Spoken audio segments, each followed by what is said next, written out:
అందరికీ నమస్తే అండి. తంబనేలు చూసే ఉంటారు. కలిదిండిలో యుద్ధక్షేత్రంలో శివుడు. ఈ టైటిల్ వెనక చాలా పెద్ద కథే ఉందండి. ఆ కథ ఏంటో తెలుసుకుందాం మనం. అందుకే కలిదిండి వచ్చాను. ఇది ఆంధ్రప్రదేశ్ కృష్ణా జిల్లాలో ఉందండి. శివాలయం దగ్గరికి వెళ్లే ముందు మనం కలిదిండి గ్రామం గురించి తెలుసుకోవాలండి. ఇది చాలా పురాతనమైన గ్రామం. చాళుక్యుల కాలంలో జరిగిన యుద్ధానికి ఇది ఒక క్షేత్రం అనమాట అండి. తూర్పు చాళుక్యులకు పడమర చాళుక్యులకు మధ్య యుద్ధం జరిగింది.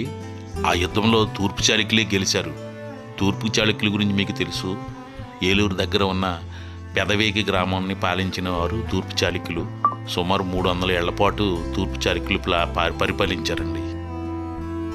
ఇప్పుడు మనం భీమవరం నుంచి వయా కలిదిండి గుడివాడ మీదుగా విజయవాడ వెళ్లే రాష్ట్రీయ రహదారిలో ఉన్నామండి. భీమవరానికి 26 కిలోమీటర్ల దూరంలో ఉన్న ఈ ద్వారం దగ్గర ఇప్పుడు మనం ఉన్నాం. ఇక్కడి నుంచి 3 కిలోమీటర్ల దూరం పాటు కలిదిండి నుంచి తూర్పు వైపుకు ప్రయాణం చేస్తే అక్కడే శ్రీ పార్వతీ సమేత భోగేశ్వర స్వామివారి ఆలయం వస్తుంది. ఈ ప్రధాన రహదారి నుంచి భోగేశ్వర స్వామివారి ఆలయం 3 కిలోమీటర్ల దూరం ఉంటుందండి. ఒకప్పుడు ఈ రహదారి చాలా ఇబ్బందికరంగా ఉండేది. కొంతకాలం కిందట సీసీ రోడ్ నిర్మించడంతో భక్తులకు చాలా సౌకర్యం ఏర్పడింది. ఈ ప్రాంతం అంతా వర్షాకాలంలో అయితే చాలా పచ్చగా ఉంటుంది. ప్రస్తుతం ఎండలు కాస్తున్నాయి. ఇటీవలే శివరాత్రి ముగిసిన తరువాత 10 రోజులకు నేను వెళ్ళి ఈ వీడియో షూట్ చేశానండి. అందువల్ల పచ్చదనం కాస్త తక్కువగానే ఉంటుంది. చాలా విశాలమైన పొలంలో పాతాళ భోగేశ్వర స్వామి వారు మనకు కనిపిస్తారు. ఇక్కడ చాలా ఆసక్తికరమైన మనకి ఈ కథనం చూడొచ్చు. చూడండి.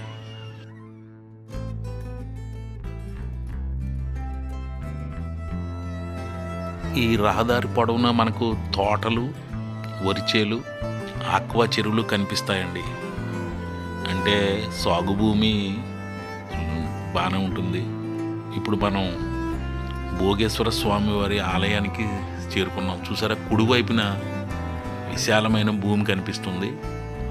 అక్కడ దూరంగా స్వామివారి ఆలయాన్ని చూడవచ్చు. చూడండి ఒకసారి.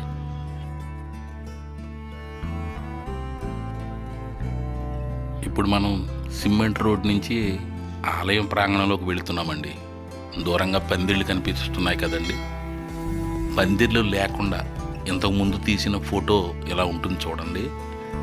ఒక ఆలయం మాత్రమే కనిపిస్తుంది, చుట్టూ ఇంకా ఏమీ ఉండవు. ఇప్పుడు మనం పందిరి ఉన్న భోగేశ్వర స్వామి వారి ఆలయంలోకి ప్రవేశిద్దామండి. ఈ ఆలయం గురించి ఇప్పుడు సంక్షిప్తంగా చెప్తాను మీకు.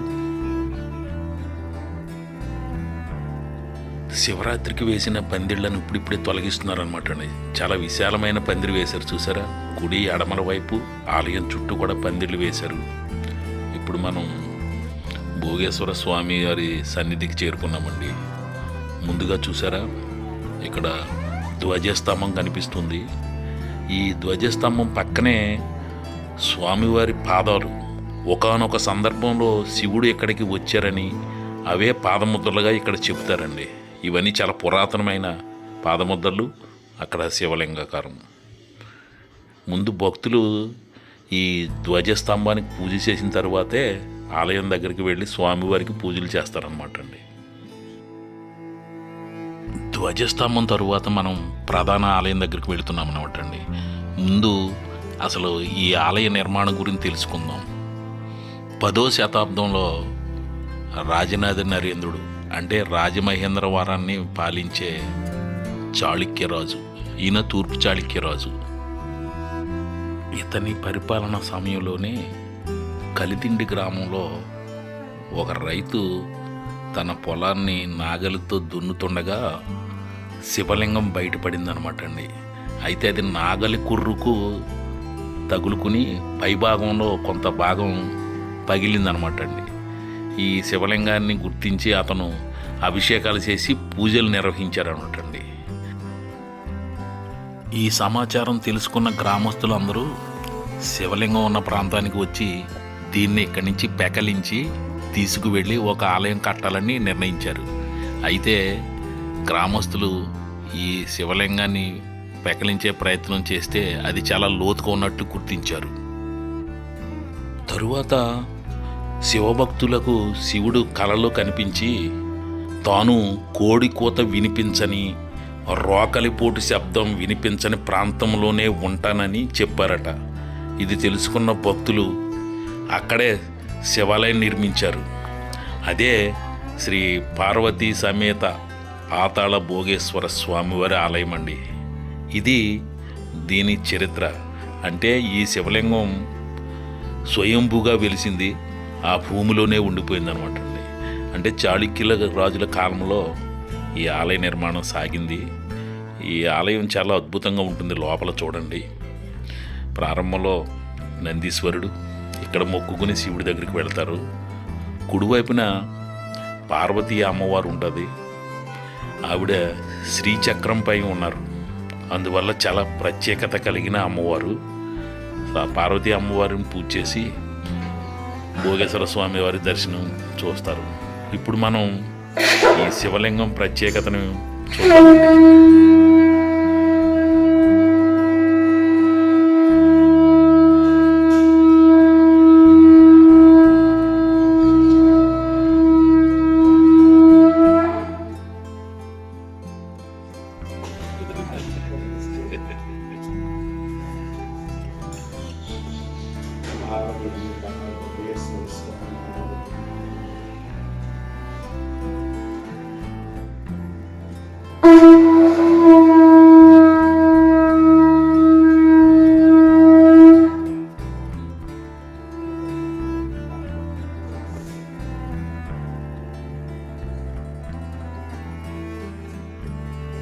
ఇప్పుడు భోగేశ్వర స్వామివారి లింగ చరిత్రను, లింగాకారాన్ని ఇప్పుడు చూస్తే మీకు పగులు కనిపిస్తుంది.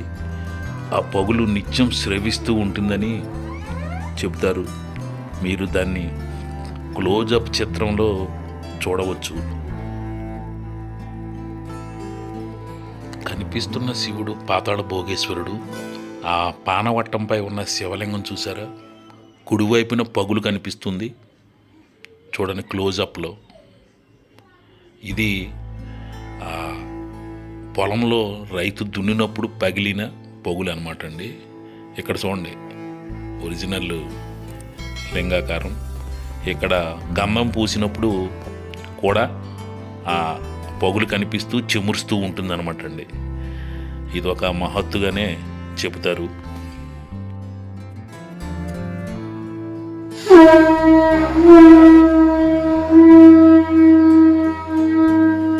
ఇక్కడి నుంచి ఆలయ ప్రదక్షిణ చేస్తే ఆలయం ఎలా ఉందో కనిపిస్తుంది.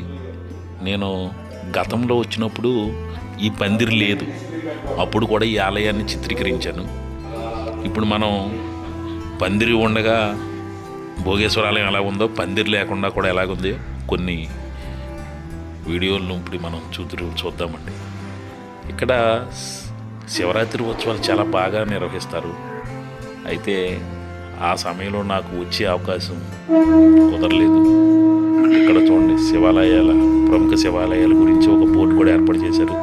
చాలా శివాలయాల దగ్గర శక్తిపీఠాలు, పంచరమ క్షేత్రాల వివరాలను తెలియజేసే బోర్డు పెడుతూ ఉంటారు. ఇప్పుడు మనం ఈ ఆలయ చుట్టూ ప్రదక్షిణ చేద్దామండి.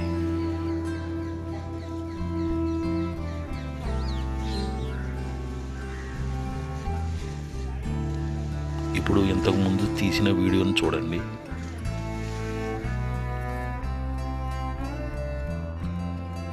చూశారు కదండి, ఇది చాలా పురాతనమైన ఆలయం. అంటే బహుశా ఈ కొత్త గుడి నిర్మించి ఏమన్నా 100 ఏళ్ళు కావచ్చు. అంతకుముందు 1000 ఏళ్ళు పూర్వమే ఇక్కడ ఆలయాన్ని నిర్మించారు. అంటే నాగలికి తగిలికున్న శివలింగం ఉన్న ప్రాంతంలోనే ఈ ఆలయ నిర్మాణం సాగింది. ఇక్కడ చూడండి అన్ని రకాల వాస్తు ప్రకారం ఇక్కడ ఉపాలయాలు కూడా నిర్మించారు. ఇక్కడ చూసారా గణపతి ఆలయం. ఇక్కడ అలా 4 వైపులా కూడా చిన్న చిన్న ఉపాలయాలు మనకు కనిపిస్తాయి చూడండి.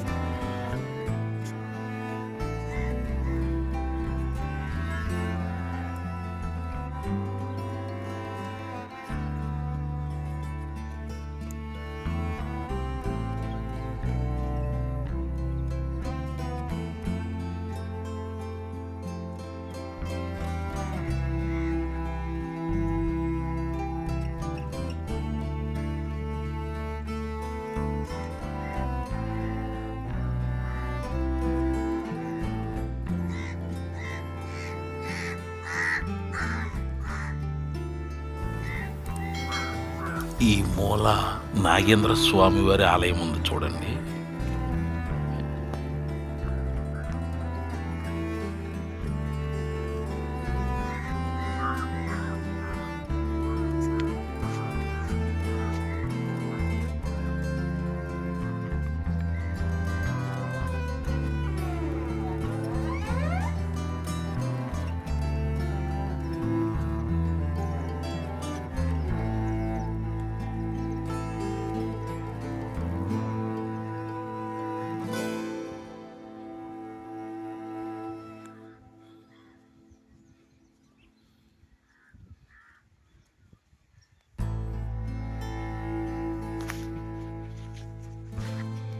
ఆలయం ముందు భాగంలో కుడివైపున ఆంజనేయ స్వామి వారి విగ్రహం చూడండి. ఇది కూడా చాలా పురాతనమైన విగ్రహం అనమాట అండి.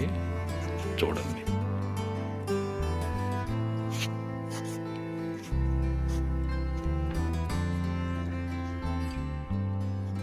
ఇప్పుడు కనిపిస్తున్నది స్వామివారి ఊరేగింపుకు చేసే వాహనం. ఇప్పుడు ఒక్కసారి ప్రస్తుత పందిట్లో ఎలా ఉందో ఒకసారి చూడండి.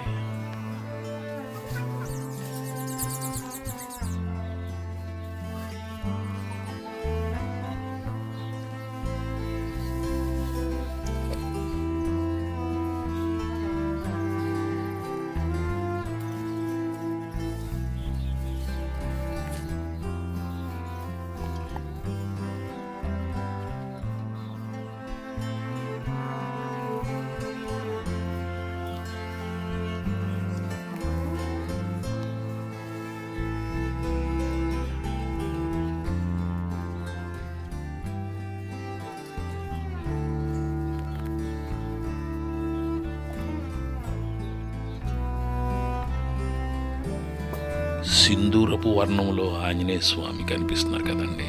ఇందాక చూపించినట్లు ఇది స్వామివారి ఊరేగింపుకు వినియోగించే పురాతన కొంచె విగ్రహం. ఇప్పుడు కనిపించే బావి కూడా చాలా పురాతనమైందేనని చెప్పారండి.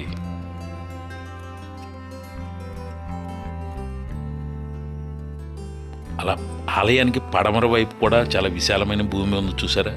ఇక్కడ సాంస్కృతిక కార్యక్రమాలు, ఇతర పోటీలు అయ్యి నిర్వహిస్తుంటారు శివరాత్రి సమయాల్లో. ఇక్కడ పంచాయతీ వారు మంచినీటి సౌకర్యం ఏర్పాటు చేశారు. అలాగే వసతులు కూడా పర్వాలేదు, బాగానే ఉన్నాయండి. ఇక్కడి నుంచి మనం కోనేరు వైపు వెళదాం.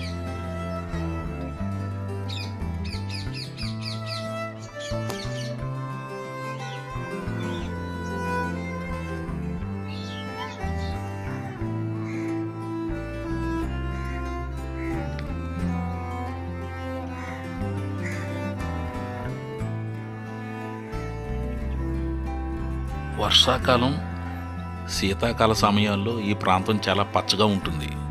గతంలో నేను ఒకసారి వచ్చినప్పుడు చూశానండి. పచ్చని గడ్డితో చెట్లు చాలా పచ్చగా ఉంటుంది. ఇప్పుడు మనం స్వామివారి కోనేరు దగ్గరికి వెళుతున్నాం. ఇది కూడా చాలా పురాతనమైన కోనేరు.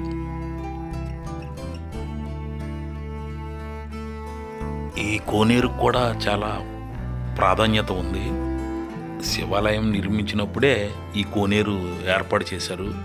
అయితే ఇది శివుడి మహత్యం కూడా ఈ కోనేరులో మనకు వినిపిస్తుందని చెప్తారు. ఇక్కడ శివుడిని దర్శించుకోవడానికి వచ్చేవారు ఇక్కడ స్నానం చేసి దర్శించుకుంటారు. అంతేకాకుండా పితృదేవతలకు తర్పణం, అలాగే ఆ కార్యక్రమం ముగించిన వారు ఇక్కడికి వచ్చి స్నానం చేసి పితృదేవతలకు తర్పణం చేస్తారు. అయితే ఇదన్నీ ఒక ఎత్తు అయితే ఇక్కడ ఒక ప్రత్యేకత ఉంది. పంచపొక్కుల కోనేరు అనడానికి కారణం ఏమిటంటే ఇక్కడ భక్తులు ఇదిగో ఈ గట్టున నిలబడి హరహర ఓం అంటూ పెద్ద శబ్దంతో శివనామ స్మరణ చేస్తే 5 చోట్ల నీటి బుడగలు శబ్దం చేస్తాయని చెబుతారు. నా గొంతు బాగోలేక నేను ఆ ప్రయత్నం చేయలేదండి. అంతకుముందు ఎవరో భక్తులు ఇలా శబ్దం చేస్తే బుడగలు వినిపించాయంట. ఇప్పుడు మళ్ళీ మనం భోగేశ్వర స్వామి వారి ఆలయం దగ్గరికి వెళదామండి.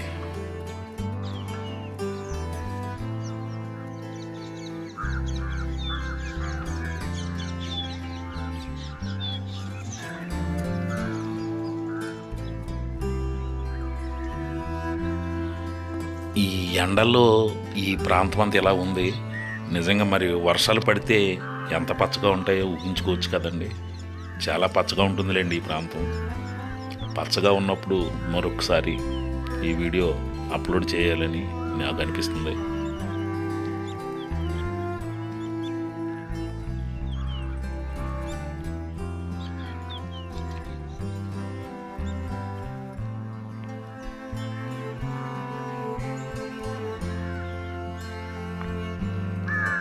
ఈ ఆలయ దర్శనానికి కృష్ణా, పశ్చిమ గోదావరి, ఎన్టీఆర్, గుంటూరు జిల్లాల నుంచి పెద్ద సంఖ్యలో వస్తారండి.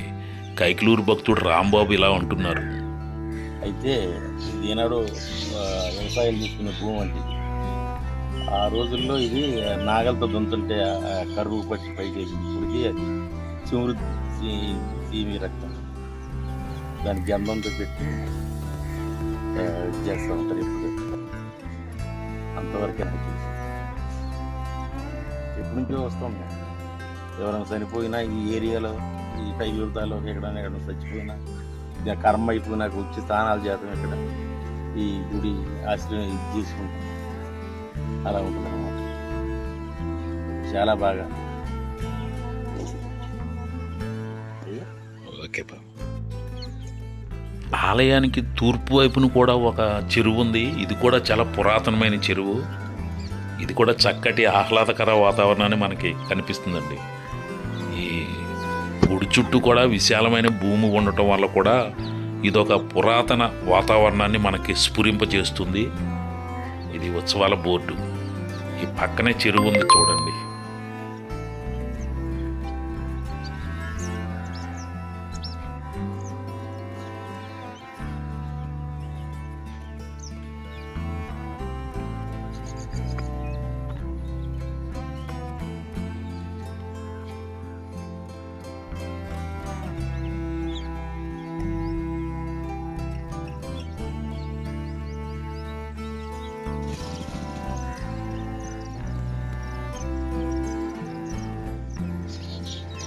వాతావరణం చాలా బాగుంది కదండి. చెరువు కూడా చాలా బాగుంది. చుట్టూ వాతావరణం పచ్చదనం ఇప్పుడిప్పుడే పెరుగుతుంది. చూడండి ఎంత బాగుందో. ఇప్పుడు డ్రోన్ షాట్ ద్వారా ఈ గుడి ప్రాంతం ఎలా ఉందో ఒక ఫోటో చూడండి. దీనిని గూగుల్ నుంచి తీసుకున్నాను. ఈ ఫోటో చూడండి ఎంత బాగుందో. ఈ ఆలయ చరిత్ర సమగ్ర స్వరూపాన్ని డిస్క్రిప్షన్లో పెట్టాను, తప్పనిసరిగా చూడండి. కలిదిండి పాతాళ భోగేశ్వరుడు గురించి చూశారు కదండి. ఈ వీడియో నచ్చితే తప్పనిసరిగా కామెంట్ చేస్తారని కోరుతున్నానండి. నమస్తే అండి.